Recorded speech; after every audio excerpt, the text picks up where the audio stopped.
Welcome to the Healist Podcast, where we inspire and guide healers through business expansion. We give voice to incredibly abundant healers to share their stories. We dive into the quantum field to unlock the energies of conscious creation. We also develop digital tools to help you grow, which you can find on healist.com. I'm your host, Yuli, and I'm grateful you chose to join this space. Now let's go deep.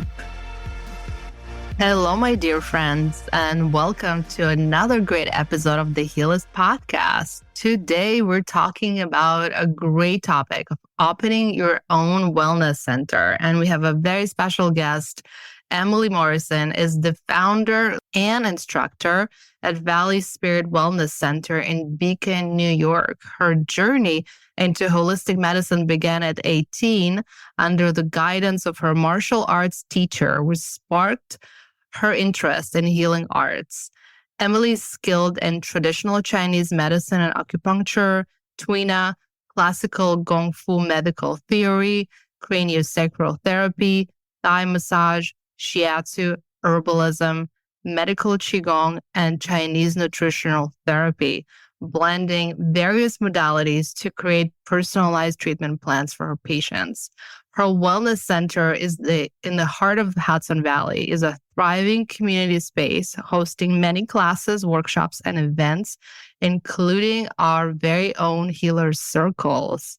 So I'm super excited to have Emily. Also, full disclosure, she's my go-to practitioner. She is literally saving my back and all parts of my body, mind, and spirit on a monthly basis. So I'm super excited to connect with her on a podcast and dive deeper into her business side. She's also a brilliant entrepreneur and businesswoman. So I'm excited to connect with her and share some of her wisdom. And as you know, we like to set intention for each episode. For me, this one is really inspire many of you to expand your vision and maybe dive into this new space, such a fast growing space of wellness centers, which Emily is pioneering and doing so well. So I would love to just open your horizons and go behind the scenes of what she does that hopefully will inspire many of you to follow suit, because we need more wellness centers in this world. We don't need banks, buildings. We don't need more retail. We need more wellness centers.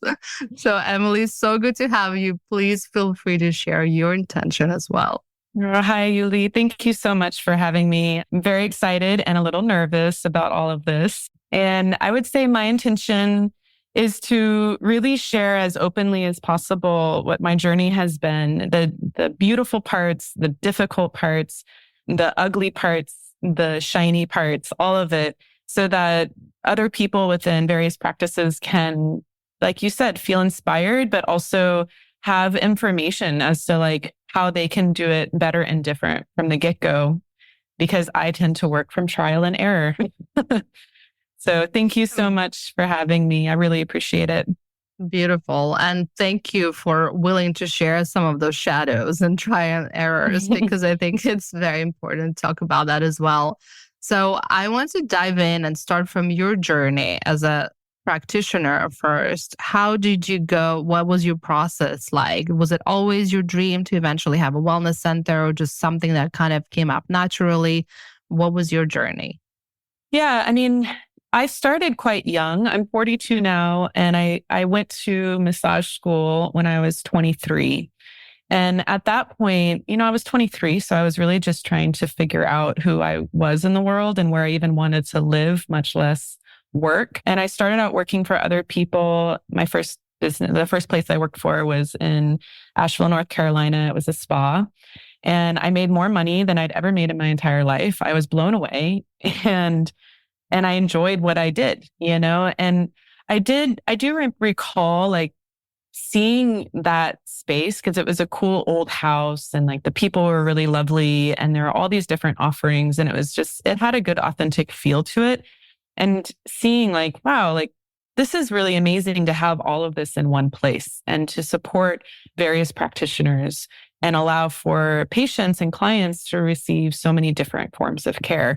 But I wasn't in a phase of my life where I was thinking seriously about my future career beyond like just trying to learn and do it. But I did find that I got bored pretty quickly with just massage. And it wasn't that it was anything wrong with massage. I love massage. It's just that I really wanted to go a medical route with it. And I felt limited with what my skill set was at that time. So I ended up going into school for Chinese medicine a few years later. Well, a number of years later, I kind of bopped around and moved and tried different places, doing different kinds of massage in different places, like a wellness center that was owned by Chinese medicine acupuncturists, another one that was owned by another acupuncturist. And that was all more on the West Coast. It was interesting because I would see what they were doing, and even then, I was like, that's awesome. And that's not. This feels good. This doesn't. These people seem super stressed out. These folks seem like they've got their stuff together. And again, like I don't think I ever really thought about until this moment, like how I was perceiving things then. I was just working and I was living my life and I was young. But I think that having experienced those various forms of offerings, places of offerings really gave me more information than I realized about how I might want to do things. And then over the few years, I married. I got together with somebody who is another practitioner. And so we developed a practice together. And there were wonderful things that came out of that, both of us learning how to do things differently. He was able to teach me certain ways of doing things through a Chinese medicine perspective in the form of treatment and running a business. And we really built a business together. And that was the first time where I went from being a single practitioner, maybe renting space or working out of my home or working for a center, to really running things more directly. We were together for about 12 years. And in that time, we moved from Oregon to here and we developed a business here together. And as our relationship dissolved, our business relationship also dissolved. And so I found myself in a new scenario. And it was a scary one, because the whole time I'd had a teammate. I had somebody that I was working alongside, and we had a space in Oregon that was really more community based. We had community clinics. We had other people using the space, other practitioners. And so I started then really kind of getting a feel for what it meant to run that space. And at the same time, I was having babies. So my ability to fully be engaged in that was limited because I had my son. I was in school for Chinese medicine by that point. I was still practicing massage. I was training martial arts, I was married. I had a whole life situation happening. And it really is like a blur at this point, to be completely honest, in a lot of ways. And so learning how to run that with one other person in this very personal way, where our whole lives were intertwined, our personal life, our parenting life, our business life, and our training life, because he also trained in martial arts and in the medicine. It was really beautiful, and it also created its own challenges. So when we separated, I found myself in a wholly new scenario. I wasn't a single practitioner all by myself by that point, or at least I didn't want to be anymore. I wanted to be in community. I wanted to continue working alongside people. I had students who had been learning both the martial arts and the medicine from me and my ex for years. And then they stayed with me and I kept working with them and teaching them. And then things kind of changed and evolved, and my focus needed to change because my circumstances changed so drastically. And what I mean by that is the space that I now function out of, that is what Valley Spirit Wellness Center. It's this beautiful loft space on a creek. There's a waterfall. I mean, it's ridiculous, and I found myself being solely responsible for it, which is terrifying. And I had to get really creative and really motivated to do it differently than I was, differently than my old partner and I had done it, because what we did then wasn't working and I needed help to do it. And I knew that. I knew the biggest thing was I can't do this by myself. So I hired on a friend. Her name's Felicia Balos. She was a student of mine learning martial arts and Chinese medicine. She came on as my event coordinator, clinic manager, basically the person that I needed help just doing all of the things like an assistant.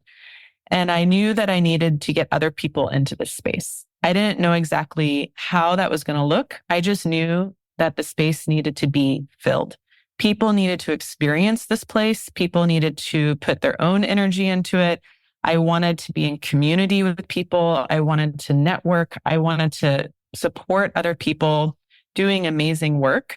And I was fortunately by that point, this was about 2 years ago, I had been in this Beacon area for long enough to develop relationships with other practitioners and people doing really cool stuff. So I had a network that I could start talking to and say, hey, I have this space. What would you like to offer here? Let's talk. And it really just started with relationships, which are so precious, right? It started with talking to people about what they wanted to express in their own work. And it took a lot on my part to not be in a fearful scarcity mentality place of like, my whole life had just changed. I was processing a lot with my kids also, and I didn't want this all to fall apart. So there is this part of me that was like, I need help just to pay the rent so that this can survive. Like this place has to survive. My practice, I wasn't so worried about my practice. My clinical practice has been super successful since I started. I'm happy to say that I'm very good at what I do. I've put a huge amount of time, energy, and resources into my practice. And that part was never the concern. I can go wherever and I could maintain a practice. It was keeping this place in particular. And I don't know why it was so important. It was like a calling, I don't know if the place itself was talking to me. I don't know if somebody else was whispering in my ear, like, Emily, this is bigger than you. This is bigger than you. This is bigger than what you're currently doing. This is bigger than your suffering. This is bigger than your dreams. This is not about you. You need to do this. And it was very humbling and it was a little frightening. And like I said earlier, I learned by trial and error. So I try things out. They work or they don't work, and I try something else. That can be challenging to work with, I think, too, because I'm very easy to be like, okay, that didn't work. Let's do this. Whereas I think other people are much more like, whoa, okay, let's move a little slower. Let's think this through. But I didn't have time for that, and that's just not the way that I function. Like I work quick. My brain functions pretty quickly, even after having babies, even after like the COVID world. And I just kept persevering and I had help. So I'm going to go back to that part is Felicia stepped in and started managing the folks that were coming to use the space. And with her help, I started being able to speak out loud my ideas about how to do it. I, of course, was looking into other places and what they were doing. I was doing research as best I could, but to be completely honest, like I was kind of winging it. I really appreciate you saying that I'm like an inspiring, amazing entrepreneur, but like in my experience of myself in this has been a hot mess. Like I love that. I love that. No business plan, no projections for many years ahead. No. There was no business plan besides survival, and it's just like month by month, now by this point I have more of a plan, but when I was in survival mode for a while, and that's nothing against like my ex or anything. It was just like, it was massive life change. And so that was going day by day. And I was really just trying to trust the process. And fortunately I did. And I continue to, because it really is proving to be the right route, and I have to remind myself that at the end of every month when like bills are due and I've got to, payroll's up and I've got all these things and it gets a little tricky, of like, okay, like I'm going to trust that everything is going to be where it needs to be. So we move on to the next month and beyond, and at this point I have 3 employees. Felicia has shifted back into the clinical side of things. She got us to a major place where we became so busy with our events and workshops and classes that it was too much for her to navigate. And she wasn't super happy doing it anymore. It was not her area of passion. She's a practitioner too. She loves working with the body, moving the body, all of these things. So now I've got her on the clinical side of things, and it's amazing. And another friend has come in as the content coordinator, and she's now working the front desk. And her name's Sasha Gherkin, and she's just like a family member of mine. She helped me raise my daughter essentially as a childcare person. And then I have also Jenny Sykes, who started out as a consultant and is now a full-on employee, making all of the events solid, all of the practitioner and collaborator community in flow. And that's her strong suit. Her background is above and beyond what I can understand around how to run and navigate places of wellness and events and collaboration with the facilitators.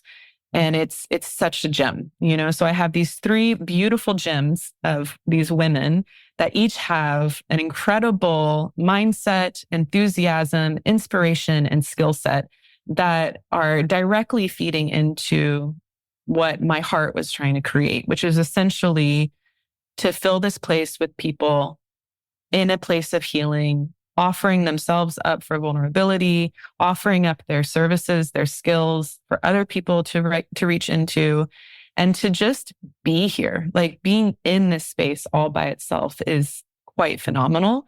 And the things that people are bringing into it are adding a flavor to it every single day. I mean, you've experienced it. You've brought in your own magic with your healer's circle, and it's really phenomenal to see what has developed. And I'm glad that I didn't hide as my single practitioner self and go find a room somewhere. And that instead I was like, all right, we're going to do this. We're going to just see what happens. And it's succeeding. It's wild. I mean, that's incredible. First of all, I want to pause for a moment and acknowledge a couple of things. First of all, what an amazing story. And thank you for sharing with us with such a openness and, vulnerability. It's really inspiring. Second of all, I just wanted to acknowledge that sometimes best things come out of the survival mode, which sometimes gets a bad rep, right? We're all talking about fighting the survival mode and how it's terrible for us, but sometimes beautiful things come out of it. And I think your center is a great example of it. And third point is, I completely agree that the energy you created is just so magical and so beautiful. And it's all due to, the people that you select to bring to the space. And this would be my next question to you. Mm-hmm. It seems like, anyone from the people that work for you right now, work at the center, to the collaborators you bring in.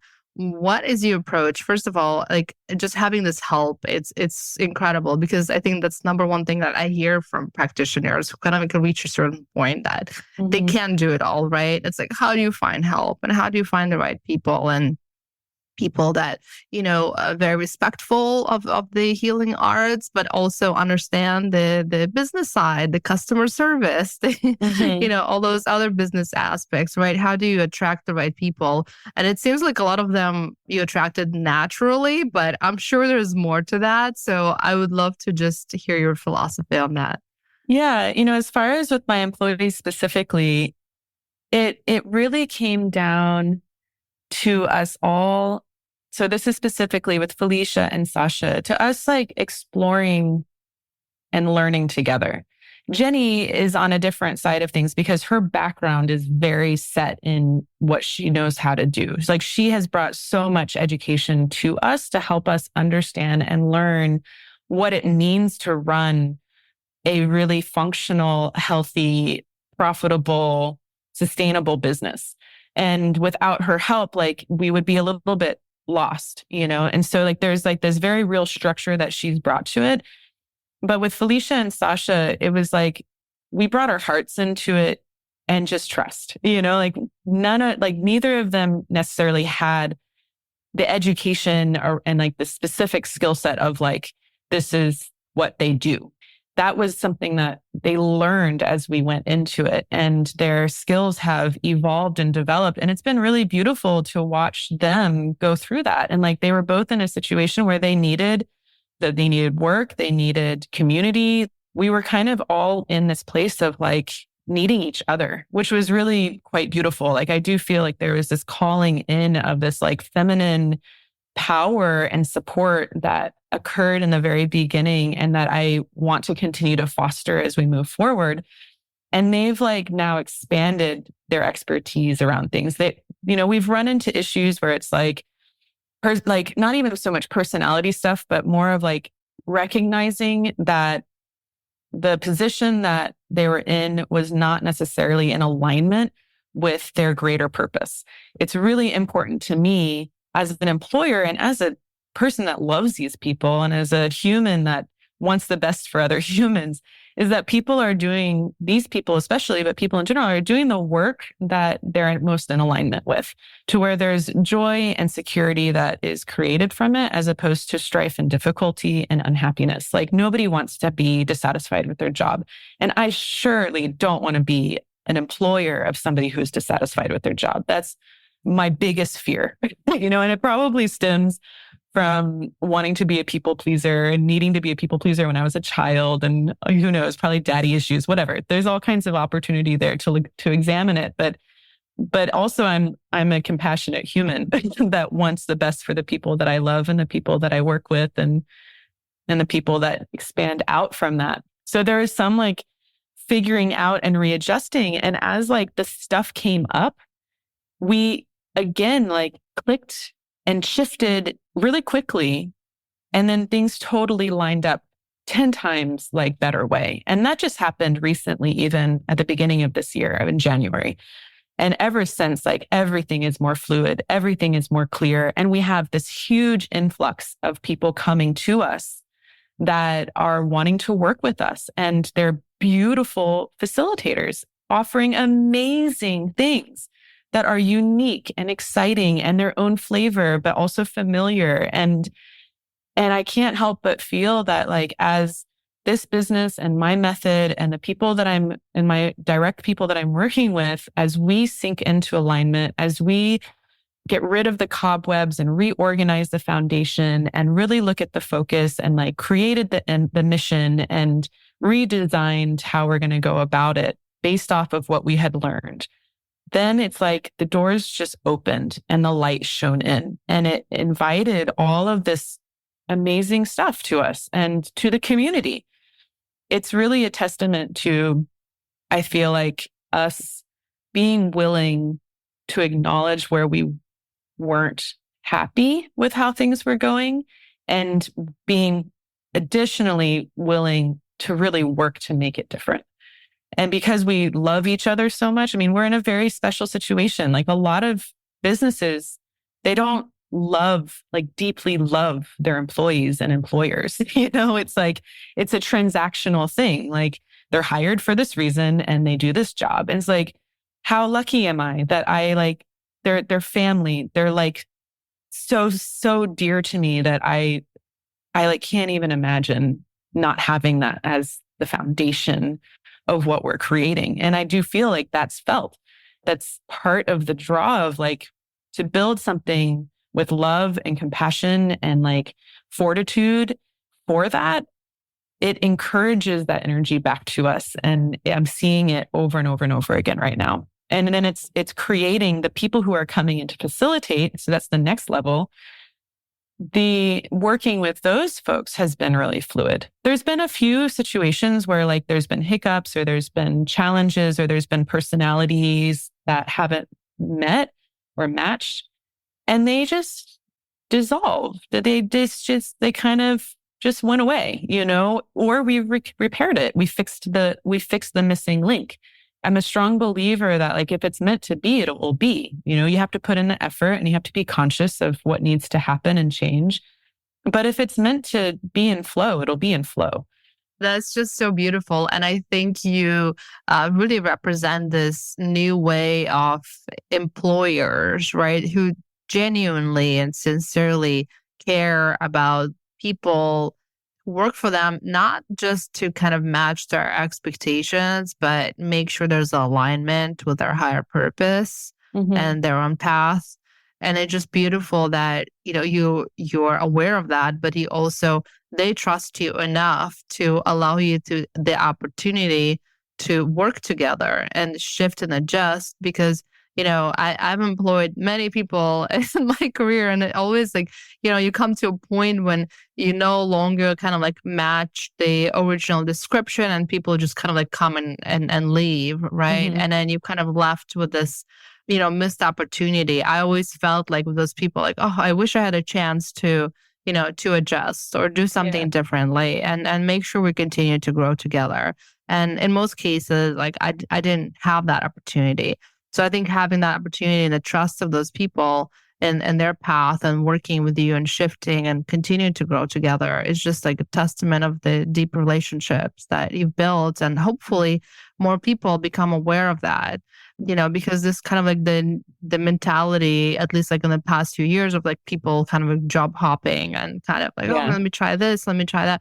It's like, it's very unsustainable. And for businesses, it's really, really hurtful. Yeah. Yeah.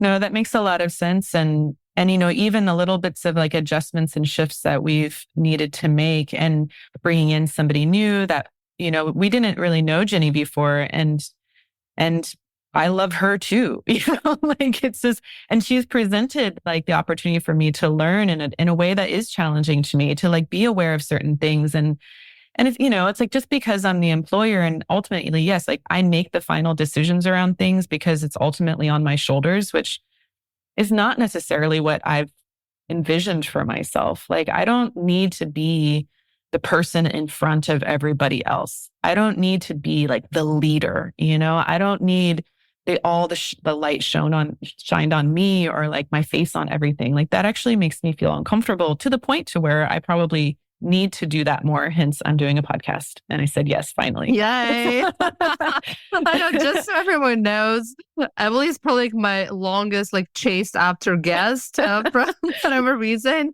I literally asked her for this interview probably like 3-4 months ago. Yeah. But I respect your process and I knew there will be a perfect time for us to do this that will, benefit you as much as it benefits our listeners. So Yeah. thank you. Well, Thank you for coming. You're welcome. And I appreciate your patience. It's like, I mean, I'm very human and I have my challenges around confidence and really seeing myself for who I am. Like, it blows my mind that I'm in my 40s and I own a successful business in New York of all places. And I have employees and I have students and I have people seeking me out for my medicine. Like, when I sit back and I look at this, I'm like, oh my God, like this is wild. Like, in my head, I often feel like I'm still in my 20s, like trying to figure it out. And I'm not. Like, I have kids.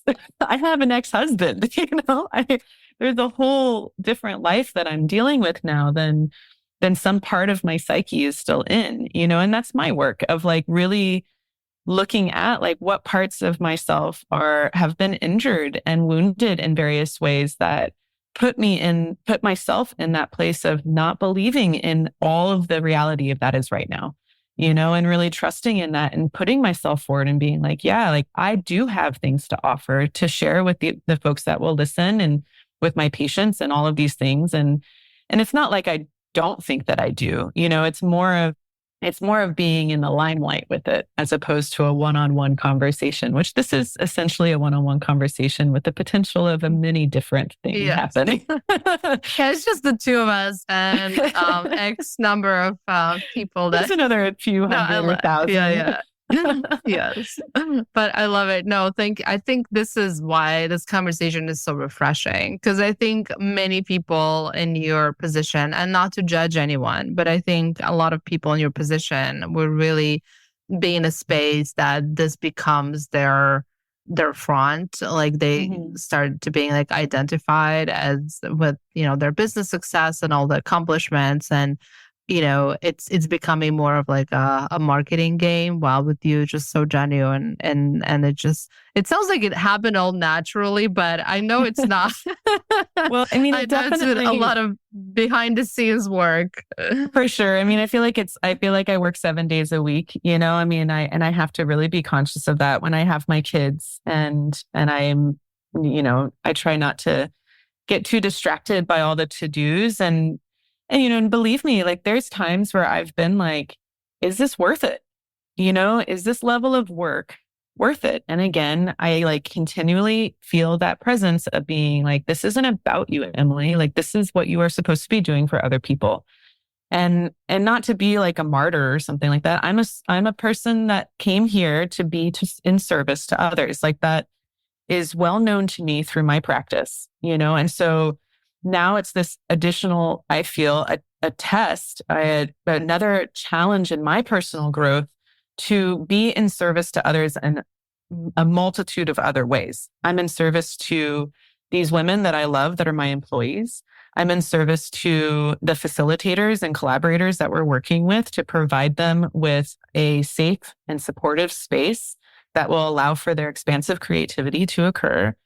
I'm in service to the attendees and clients and patients and all of these people that come to receive care and receive education. And now I just continue that, like I can take myself out of it and be like, this isn't about me. This is about all of these other people, and still take care of myself, right? Like that's where my challenge is I know all the tools, I know all the ways. And like most people who are practitioners or healers or in service to others, they often become neglected of self-care and also receiving care from others.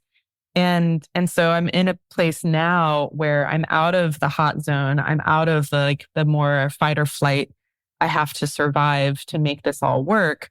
And fortunately, I have cared for myself well enough throughout this time, some days better than others, to get me to where I am now. And that's my continual work, is to like remember that I also have to I have to walk my talk, right? Like I have to take care of my own body, mind, and spirit. I have to go to my own classes and workshops and receive information from practitioners and facilitators. Like it's not just give, give, give. I have to receive. And fortunately, like in this process, I have brought in like all that medicine, so like I have access to it in a way that I never even had before, which was part of the inspiration to begin with. I was like, I want to have a solid referral network for my patients. And so I got involved with Helist, and I got involved with another platform called Coherent Health. And I talked to people in my community, and, there's all of these different ways of going about it. And then through my work running the wellness center, I've then gained access not only for my patients and for clients, but for myself, Now coming to like a breathwork circle or something here, it's challenging for me because some part of me is always in work mode when I'm here. So I'm trying to figure that out. But yeah, so it's definitely eye-opening and continuing to work. Oh, I remember what I wanted to say. It was like, I had the realization a little while ago, because I was thinking, I'm not in a place of creating like creativity. Like I'm not painting, I'm not drawing, because I used to be an artist before I am what I am. And I guess I'm always one, I guess they say that, but I'm not doing this, I'm not doing that. I'm like not expressing my creative side. I'm just working. And then I had a session with a really amazing soul contract practitioner named Amalia. I can't remember her last name in this moment. And she really helped me understand that there is no separation between me and all of this, the wellness center, my business, so it is my expression of creativity. And once I understood that, everything became easier. It was another piece of like my employees, like we got them into a place of alignment, and that got me into a place of alignment. I stopped fighting so much. I stopped feeling like, oh my God, I'm just working all the time. I'm so tired. Like instead it became, I just created this whole potential experience for people to have, I just created this cool, like we redid this room and now it gets to be this creative feel that is different, or like all of the things that I'm doing here, whether it's in clinical practice or running the space in various ways, instead of it becoming like work, it became my creative outlet. And once I was able to do that and combine my personal self with my work as one and the same, it's just an expression of me, then not only was I less frustrated and tired and irritable about working all the time, quote unquote, but I also then felt like I could expand even more. Like I felt like I could just get really creative. Like, oh, that's what this is? Oh, then I can just like really try on some other things. Like, what if we were to do this? What if we were to do this? And it became so much more exciting. And so that would be something I would really encourage people to look at is like, do you want your business, if you want to go the route of running a wellness center, do you want it to be something that is of your heart? Or do you want it to be a business? Do you want it to be an extension of you and all of who you are and what you believe in and stand for and how you want to live your life and how you want to interact with your community and with the global society? Like, do you want that? Or do you want to make money and check off boxes and have an assistant and make it something that's more unfeeling? Like, if we're in the wellness trade, we have to be feeling about it. We have to be about doing it through medicine, through wellness, through sustainability. We have to have humility always and be vulnerable with ourselves and with others because we are representing that potential for everybody else. Oh, it's such a beautiful point. And I love this whole idea of like swapping the work mode with creator mode. Mm-hmm. It's something that really resonates with me and I've been working on as well. Is just working from that place of creation. It's just beautiful and very inspiring. But not to bring us down, but is there any words of caution? You mentioned a lot of trial and error. Anything general that you feel like could really apply to people that they can learn from you? Get yourself a good accountant. Absolutely. Like I have an amazing accountant. He is so forgiving. I mean, there's times where I call him up and I'm like, I don't even know what this word means. Like what you're asking me to send you this thing. I don't even know. I don't know what you're talking about. And then he'll talk with me and help. He's helped me learn so much and he's been so patient and so generous. And he's really made my life so much easier. I wish that I had a bookkeeper. So that is kind of like my accountant does do some of my bookkeeping as far as categorizing different expenses and things like that. For sure. He does a good amount of that. But I do wish that I had a bookkeeper that I was like kind of working with on a weekly basis. And that's something that I'm going to be adding in at some point. At this point, I manage it, but I don't want to. Like it's stressful to me. And I just don't like doing it. Having, like I said, the employees that I have now are essential. Like I could not do anything that I'm doing without them, period. Like I used to check people out myself and that would eat into other patients' appointments and all this stuff. Like even that all by itself was essential. I hired a lawyer for a short bit. She was recommended to me by another colleague. And I wish that I had done a little more exploration of different lawyers and whether I even really needed one. And I brought her on because I was going from Valley Spirit Acupuncture and Internal Arts, which is, I didn't even talk about this, which is the business that was in place. It's a professional corporation based on my licensure as an acupuncturist. And that's how the business was originally set. But then as things have progressed, I've needed to expand what we can do. And my licensure was inhibiting that. It put me just kind of in a gray area.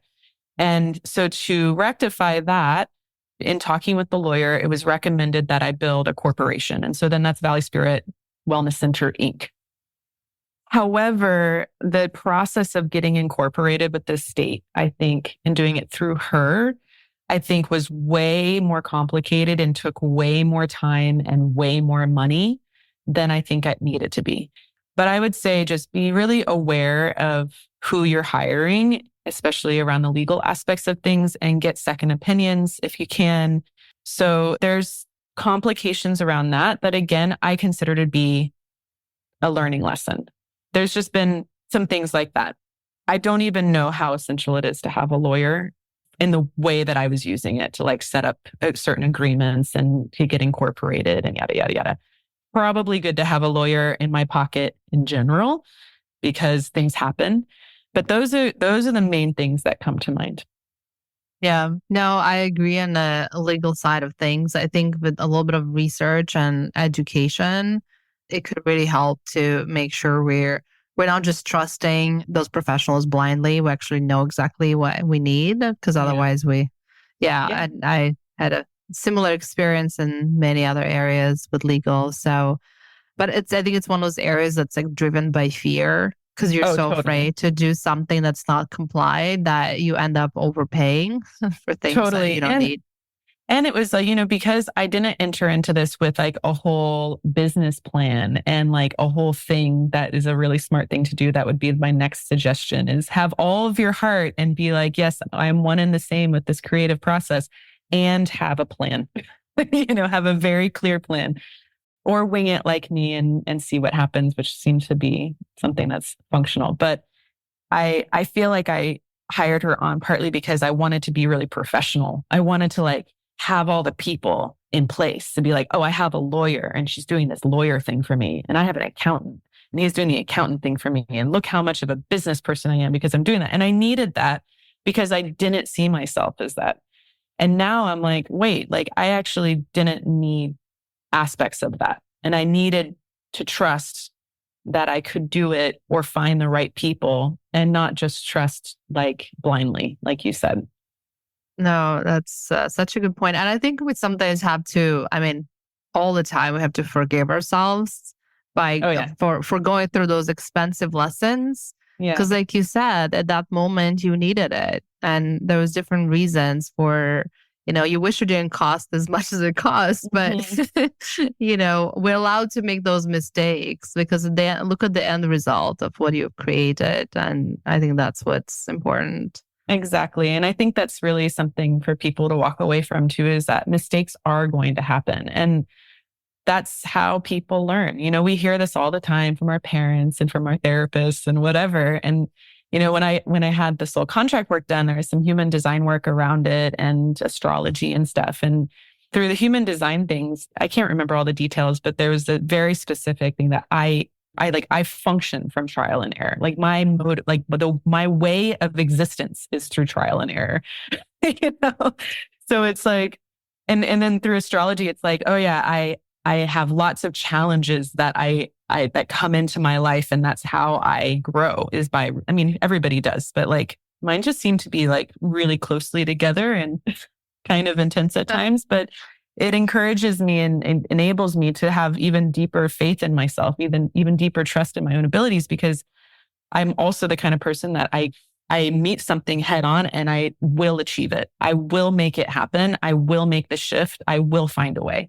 And that fortitude has been what has saved me. If I had just been like, this is too much, I can't do it. And I stopped listening to that voice of saying, you need to, this isn't about you, you can do this, then none of this would have happened. There are so many different moments where I could have given up because it was hard or because I made a mistake.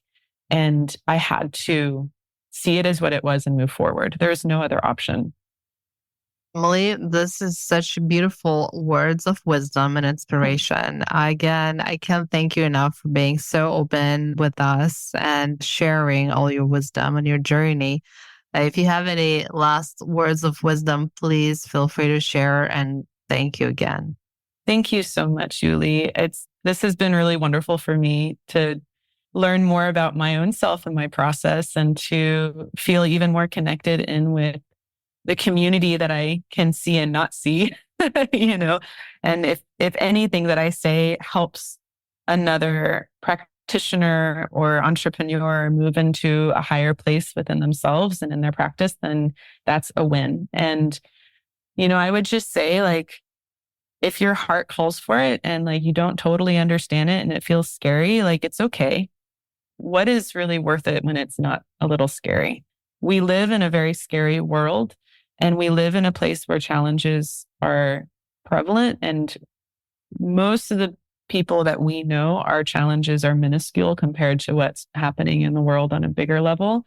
We have the ability and the privilege to help ease some of the tension that's occurring on the quantum field and the global energetics of our human experience by doing things in a way that is gentle and with compassion and pushing through the difficulty, because we can.